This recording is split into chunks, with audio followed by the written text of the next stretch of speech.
A daughter-in-law who can't produce a son is useless. You're not even worth being a woman.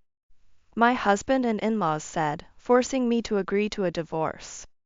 My newborn daughter was taken from me, and I had no choice but to comply with their demands. When I agreed to the divorce, my daughter and I were immediately thrown out of the house.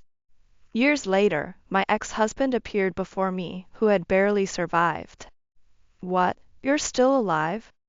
You must be groveling to your poor parents to let you stay, right? Pathetic. It seems that belittling me was all he could think about. After you, I remarried a daughter from a large farming family. My wife bore me a son who will inherit everything, securing our family's future. We are 100% the winners. Jealous? He boasted arrogantly, followed by a crude laugh. I asked him about which prominent farm he was talking about. Taking pride in being part of the winning team, he arrogantly shared the name and location of the large farm, thinking it would inspire me to try and climb up to his level. When I heard the name and location of this large farm, I remembered something. Ah, that farm. Didn't you know? The land of that farm is actually... As I revealed the truth, my ex-husband exploded, calling me a delusional attention seeker. A woman over 30 being pathetic, he screamed. Little did my ex-husband and former in-laws know. An unimaginable fate awaited them for treating me like garbage. I'm a married woman in my 30s. Born as the eldest of 3 sisters, I lived at home until high school graduation. I moved out to attend college, which was conveniently located for commuting. After college, I found a job and did not return home. In my mid-20s, I met my husband through a friend and decided to marry. I told my parents about the man I wanted to marry, and we met face to face. But my parents opposed the marriage. Likewise, my husband had issues with my parents. My husband believed that as long as the couples were satisfied, there was no problem with our marriage. So, I proceeded with the marriage without reconciling with my parents and sisters. And afterward, I lost contact with them. I'm glad I don't have to deal with your poor-looking parents and relatives. You must be happy to be able to get rid of your meddlesome parents, right? On the day I introduced my husband to my parents, my father suggested that a private room would be best. So he arranged for us to meet at a traditional restaurant. My mother cherished the bag given to her by my father, taking good care of it and always carrying it during important occasions. It seemed like a lucky charm for her. There was a face-to-face meeting with my fiancé, and my mother even had the bag repaired in advance. However, my husband whispered to me that the bag looked poor. That bag is ugly. Its design is outdated, and it reeks of the old era. I believe it shows more taste to cherish and care for beloved items rather than being swayed by fleeting trends. However, my husband thought it was more important to follow trends. Due to these issues, my husband was glad that our relationship with my parents and relatives ceased. He often expressed that early in our marriage, we began our married life with my husband moving into the apartment where I lived. However, within half a year, we were set to move in with his parents, and I complied without objection. My husband thought it was wise to save money since raising children is expensive. And I agreed because I thought I could manage to live with my in-laws as things were. My in-laws had a history of working in companies from my husband's grandfather's generation onwards. During a time when jobs were scarce due to the war, my husband's great-grandfather happened to be hired by a railway company. At that time, as the industry was growing, the salary was supposedly good, raised by such a predecessor. My husband's grandfather believed that being a civil servant was the most stable job, and chose that path. However, my father-in-law failed to become a civil servant, and instead worked for a private company. My husband also worked for a company, but for one of the lower-ranked small to medium-sized enterprises. Our household income was below the average in the U.S., and we were somewhat dependent on the income of my still-working father-in-law. Despite this, my in-laws strongly desired a male heir. A true daughter-in-law is one who bears a male heir to her new family. Only then will she be acknowledged as a daughter-in-law. Please ensure that your first grandchild is a boy. Thinking that it was outdated to not consider a girl as an heir. I felt strongly about this because I had sisters. The idea that men were superior and women were useless was detestable to me, knowing my mother-in-law's beliefs.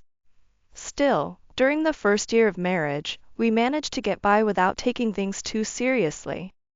As I was still working, I thought it would be fine if I got pregnant by the time I was 30. However, my mother-in-law had different plans. How long do you plan to keep up this newlywed act? It's common sense to have children in your 20s. Who knows what disabilities a child born from an older mother might have?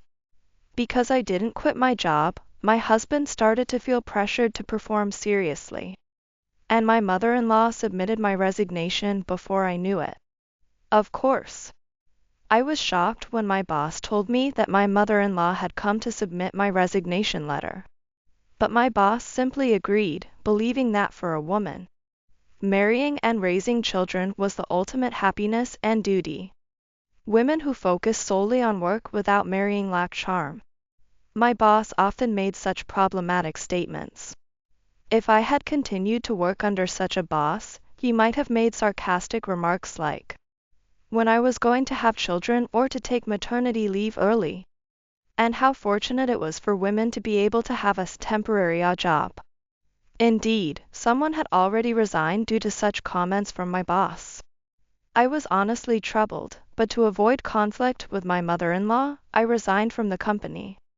Then, my mother-in-law forced me to measure my basal body temperature and try to conceive on my ovulation days. It didn't go as smoothly as my mother-in-law had planned. Are you guys doing your part? You're not using birth control pills, are you? She suspected that I was intentionally using contraception because I didn't want to get pregnant. I wanted children too. Just like my mother-in-law, it's not only about having a boy, but... Then, my father-in-law, who had been silent until now, suggested that the problem might lie with me.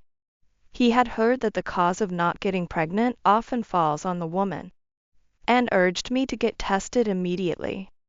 The results showed there was nothing wrong with my body. I wondered if the problem could be with my husband. But my father-in-law stubbornly defended him, claiming that a man could not possibly be at fault, and blamed me entirely with his outdated belief that men have upheld our nation. In our family lineage, the firstborn has always been a boy. All the brides who joined our family were capable. It's unfortunate that my son ended up with a mismatched bride. We visited a church known for blessing couples with children, performed rituals, and bought charms and amulets in desperation. But there was still no sign of pregnancy. Though my in-laws meant well, it only added pressure for me. I asked my husband to let nature take its course and give us more space, but he wouldn't listen. It's shameful not to have a child after 2 years of marriage, as if I were infertile. He lamented, and instead put more pressure on me to try harder. As there were no signs of pregnancy, our relationship began to sour. He started coming home late from work and on weekends. He always returned after drinking, reducing the frequency of our attempts to conceive. Honestly, I was relieved. It was exhausting to be obligated to be intimate with my husband every weekend, and on my ovulation days. With my husband often coming home late, my in-laws had fewer opportunities to blame only me, which calmed my mind. Then one day, in a rare good mood, my husband initiated intimacy. It had been a while, and hoping it might improve our relationship, I reciprocated. Weeks later, feeling unwell, I visited a doctor and was diagnosed with a long-awaited pregnancy. I returned to my in-laws' house feeling lighter. It was a pregnancy just before the end of my 20s, after 4 years of marriage. My mother-in-law's attitude changed dramatically once the pregnancy was confirmed. She became unexpectedly kind to me, significantly reducing my household chores. It was a thoroughly pampered full 9 months. As we reached the time when the baby's sex could be determined, my in-laws didn't ask to check in advance, so I looked forward to the surprise at birth. They believed I would surely have a boy because they think that I have a hard-looking feature. However, at the birth, I was greeted by the healthy cries of a baby girl. My in-laws had opposed my husband being present at the birth, claiming that men should not attend, so he wasn't there. I would have preferred him by my side, but faced with opposition from my in-laws, he seemed relieved. The meticulous care from my mother-in-law during pregnancy may have helped, as I experienced fewer health issues than expected. As my belly grew, even walking became difficult, and shopping alone was tough. So I once asked my husband to drive me.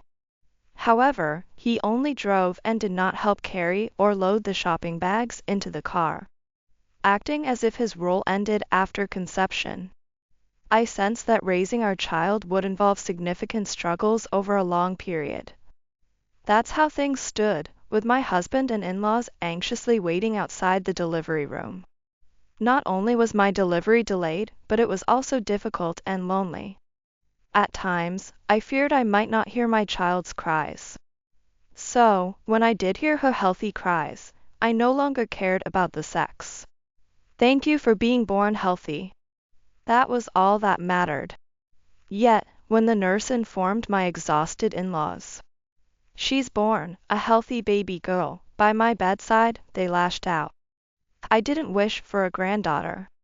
Girls just go off to other men, nothing but a drain on resources. What a useless bride. Do you want to end our family line? What do you have against our family? Do you want to tarnish me with the disgrace of ending the lineage? Their noisy complaints bombarded me at my bedside. Don't they understand that giving birth is a matter of life and death? Even if I wanted to respond, I was too exhausted to speak and could only endure in silence. All I wanted was to be allowed to rest. Yet, my father-in-law claimed that since I come from a lineage of only daughters, I am destined only to have daughters, and shouted that I shouldn't consider myself a daughter-in-law anymore. Work like a servant, you don't need maternity leave. He tried to pull me from the bed. A nurse, hearing the commotion, intervened as my father-in-law, with a parting shot, said today was the only day I'd get to rest before he hastily left the room. My mother-in-law and husband followed him out. It was impossible to leave the hospital the day after birth, but once discharged, I returned to find my belongings had been moved out of my room. My father-in-law declared that a servant's room was unnecessary, and I should just curl up in a corner. I rented a storage unit for my belongings temporarily, hoping that if I managed the household and childcare without fail, my in-laws might eventually understand. Being in a corner of the room didn't bother me, but it was difficult with a newborn daughter. I begged my in-laws to at least let her sleep inside the room. They agreed to rent the room to me by the hour. I had some money saved from my single years, so I decided to pay the room rent from that. However, they demanded extra fees, complaining about the noise of her crying or the nuisance of disposable diapers. My daughter often cried at the sound of my in-laws yelling, and she wouldn't stop easily. My in-laws grew even angrier, finding her crying and fussing in response to their voices unendearing. I gradually lost any sense of how to reconcile with them. With no one to consult and barely leaving the house due to housework and childcare, one day, my husband's affair came to light. Or rather, it was a trap set by my in-laws. Unusually, my mother-in-law had suggested that my daughter and I should go for a walk in the park. Had I been calm, I might have suspected something, but exhausted, I took her up on her offer and relaxed in the park. Then I received a message from my mother-in-law saying something serious had happened to my husband and I needed to return home immediately. When I returned as instructed, I found my husband with an unknown woman and my in-laws, all enjoying expensive catering food and chatting away. Since you haven't been getting pregnant, I asked somebody to introduce a girl who seems like she could have children easily. My mother-in-law had been consulting with a friend about my difficulty in getting pregnant, from joking about how her friend's daughter would make a good bride. The conversation progressed, and my husband hit it off with her when they met. They intensified their efforts to drive me out by constantly criticizing my housework, pushing me to leave on my own. Just when they had almost succeeded, my pregnancy was discovered. However, they continued to let my husband see the other woman, thinking that if a boy was born, all would be well, but if not, they had a backup plan. The child I bore was a girl, deemed useless. Since I didn't produce a boy, I too was considered useless. And they concocted various schemes to make me leave. But instead of running away, I endured and persevered. So they resorted to forcing a divorce with his affair partner present. I want to divorce you. You being here upsets my parents. And it makes our home tense, right? While I was stunned by his selfish words, my father-in-law snatched my daughter from my arms. He threatened to throw her in the yard unless I signed the divorce papers. I screamed for him to stop. It was the loudest I had ever shouted in my life. I had no choice but to silently sign the divorce papers. My husband threw a bank envelope with a meager amount of severance money at my feet as if paying me off. My daughter's belongings were thrown outside in front of me. As I picked them up, my husband and in-laws sneered and laughed at me. I endured the humiliation and frustration. I bit my lips so hard that I could taste blood in my mouth. My husband's affair partner seemed unfazed by the situation, even appearing smug. With nowhere to go, I had no choice but to seek refuge with my estranged parents. I could have managed alone, but it was not feasible with a newborn daughter. I was nearly broke. They had been taking extra money from me under various pretexts. My husband refused to contribute financially to our daughter's expenses. He told me to figure it out myself if I wanted to raise her. I contacted my parents, hoping they would at least take in my daughter. They told me to stay put once they knew where I was. Soon after, my father drove to me with my mother in the passenger seat. I began to share what had happened since I got married while they listened silently in the car, with my daughter and me in the back seat. The last thing I mentioned was my regret for not having told them about my daughter's birth, and pleading for them to take her in, at least. Then my mother said, "It must have been tough. You did well." My father curtly said, "Come back home."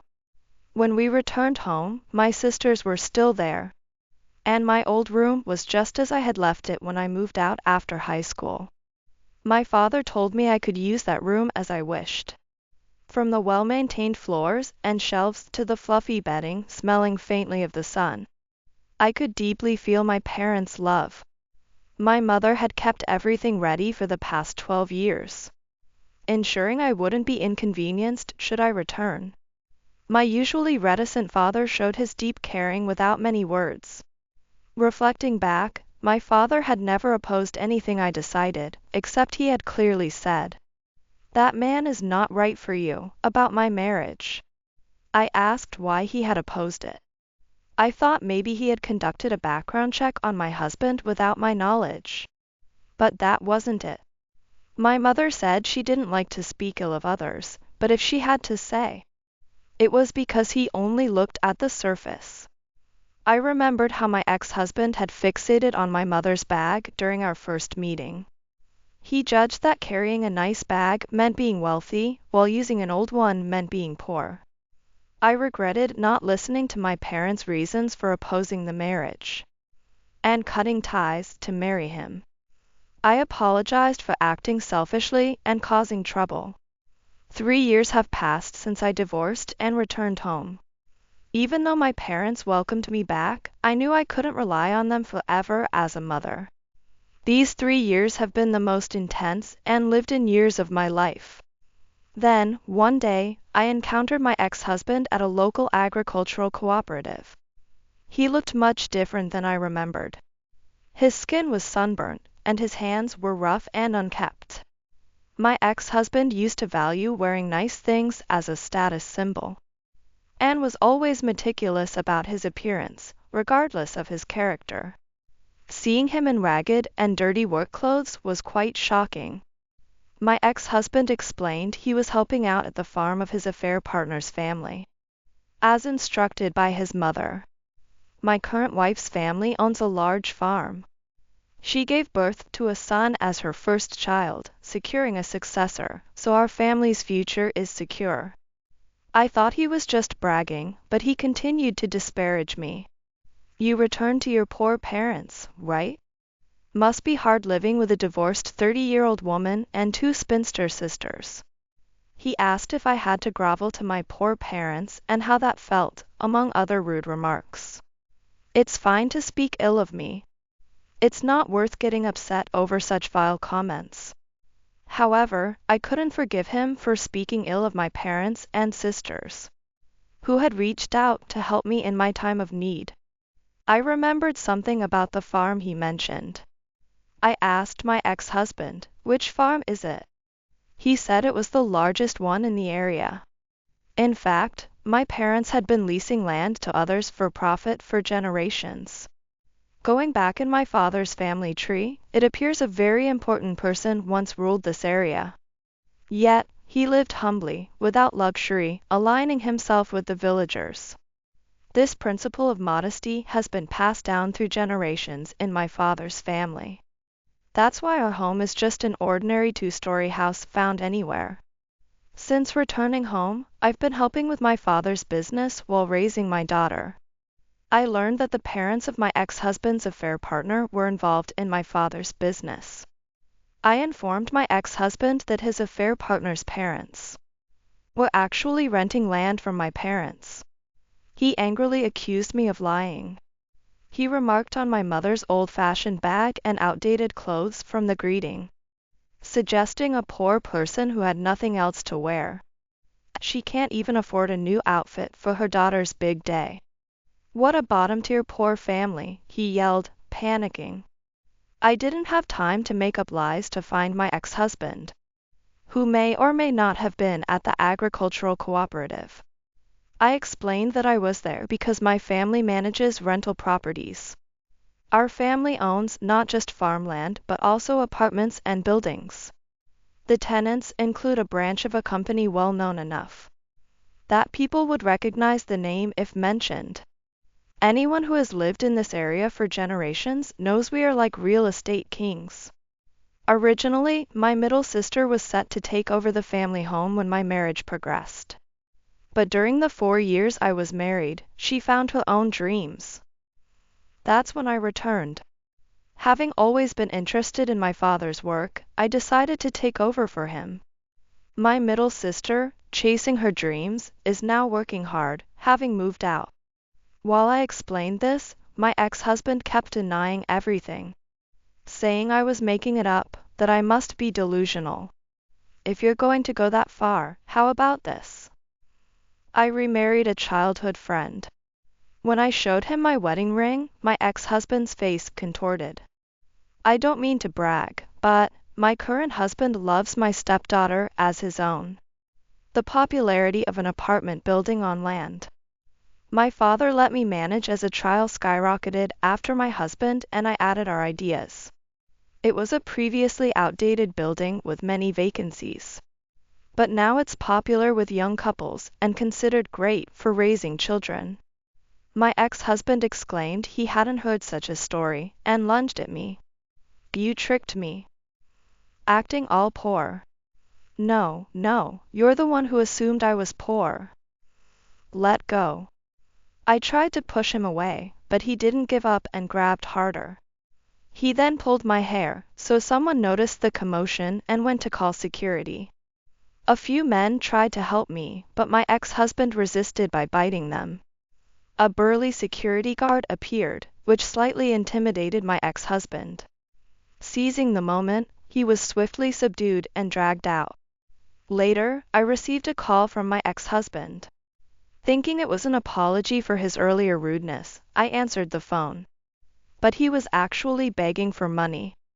According to him, his mother had fallen victim to a termite scam, losing a significant amount of money and struggling financially. They borrowed money using their home as collateral. But his father had retired early after passing on the family business to my ex-husband, thinking a successor had been born. It seems he was scammed out of his retirement funds too. Unable to cover the expenses for 2 households on his salary alone and too proud to admit it, my ex-husband had embezzled company funds and got fired. Not only was he dismissed, but he was also demanded to repay the full amount he had misused. His affair partner's parents ended up covering for him. My ex-husband and his parents lost everything, and were now repaying their debt through labor at the affair partner's farm. Even though they were working, their wages were seized for debt repayment, leaving them physically and mentally shattered. He claimed it was a living hell being milked dry to the bone. My ex-husband begged me to ask my parents to pay off their remaining debts. Please, only you can save us from this misery. Which right does he have to say that? I clenched my hand tightly to contain my anger. The pain of my nails digging into my palm felt like it was keeping my rage in check. Even when I pleaded for help, you cared only about your own image and didn't assist. I see no value in helping people who judge others solely by their appearances. I firmly declined his request, seeing it as a good opportunity for them to understand what it feels like to be oppressed. I also told him never to contact me again. However, I doubted he would listen, so I blocked his number on my smartphone and home phone. Then I started being stalked around the agricultural cooperative. Security, recognizing my ex-husband, chased him away. But he vaguely remembered the location of my parents' house and had also ambushed me there. When my parents or husband were around, he hid, but when I was alone, he would show up, threatening to follow me until I gave him money. This was truly annoying and became a topic of gossip at the cooperative, eventually reaching my parents, to whom I confessed everything. My parents were furious, and my husband suggested filing a police report. However, I preferred to avoid police involvement, thinking it might adversely affect our business. I wanted to settle things as amicably as possible, without holding any grudges, even if the other party was at fault. Perhaps that's why I'm seen as submissive. But if I can resolve matters without conflict, I prefer it that way. My parents then complained to the parents of the woman who stole me from my ex-husband. They sternly told them that their son-in-law had been our daughter's ex-husband, stolen by their daughter, and was now harassing our daughter for money, creating a nuisance with his stalking. They were responsible for dealing with this, as the cooperative was also hearing bad rumors about it. The parents of the affair partner, upon learning the truth and unaware that I was the daughter of a landlord, apologized for their terrible mistake. Later, the affair partner's parents came to apologize to me in person with their daughter. She admitted she felt ashamed for siding with my ex-husband's mother after being misled by her, thinking I was such a terrible daughter-in-law that maybe I should be driven out. Since words can be manipulated, I asked her to strictly discipline my ex-husband and keep an eye on him if she truly felt sorry. I also requested that they not interact with me outside of work. For now, our relationship is just between the parents, but eventually, it will be up to our generation. I don't want a relationship of mere convenience with the affair partner. I wanted a clear division, strictly professional. After being severely scolded by her parents, my ex-husband had his room confiscated, similar to what he had done to me. He now lives cramped with his parents in a corner of a tool shed. Eventually, my ex-husband's mother was disowned by the farm's parents after they discovered she had secretly harvested and sold their produce at night. My ex-husband's mother blamed her friend from the farm for making her suffer from hunger and berated her. However, she did not want to write off the debt she had covered, so she decided to lend her out to another farm. This farm was run by an elderly couple locally known for being cranky. But even with their crankiness, they hated acts that strayed from moral decency. When this elderly couple learned of what my ex-husband's mother had done, they reportedly reprimanded her quite harshly.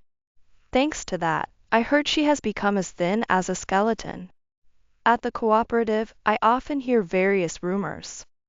But lately, there's been no word about my ex-husband's family. It seems the affair partner's parents renewed the lease on their land, so they're likely still farming. The absence of rumors about my ex-husband suggests they are keeping their promise to supervise him strictly. The following year after this ordeal, I became pregnant with my current husband. We had a boy, but whether my daughter or son takes over in the future doesn't matter to me. I vowed not to raise them with the expectation that only a son can inherit. My husband treats both our daughter and son with equal love. Recently, my daughter seems to have grown a bit cheeky, enjoying her role as a big sister. With the support of my parents, our son is growing up healthy and carefree. My middle sister is still pursuing her dreams and rarely visits home. My youngest sister has recently met someone nice and has started talking about marriage. My parents are still far from retiring and continue to work hard. We all live fully in the present moment. Whether happiness continues is up to our efforts. I want to live without forgetting this sentiment.